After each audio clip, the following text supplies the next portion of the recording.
না, আমাদের সিয়াম হচ্ছে পেটের সিয়াম। কিসের সিয়াম বলেন না, কিসের সিয়াম? আমরা খাওয়া আর পান করা থেকে বিরত থাকি। সবাই আমরা ইবাদত করি কিসের? খাবো না, পান করবো না, আর সব কাজ আমরা করি মাশাআল্লাহ। মুখের কোনো, জবানের কোনো কন্ট্রোল নাই, লেনদেনের কোনো কন্ট্রোল নাই। অথচ আল্লাহ রাসূল সাল্লাল্লাহু আলাইহি ওয়াসাল্লাম বলছেন, লাইসা সিয়ামু মিনাল আকলি ওয়া শুরব।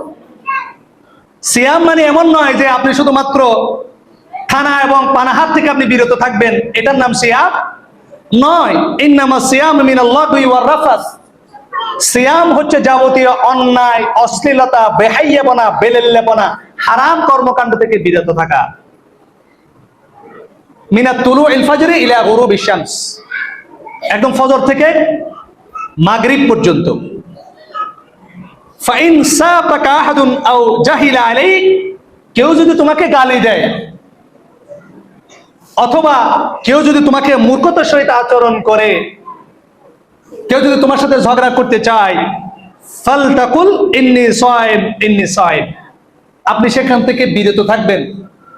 আমাদের মধ্যে অনেকেরই দেখা যায় রমজান মাস আসলে ওনার মাথা এমনি ঠান্ডা থাকে, রমজান মাসে মাথা গরম। তো আমরা বলি ভাই রোজাই ধরছে নি আপনারই, বলে না? বলছে ভাই ওনার সাথে কথা বলি, ওনারা কিসে ধরছে? রোজাই ধরছে।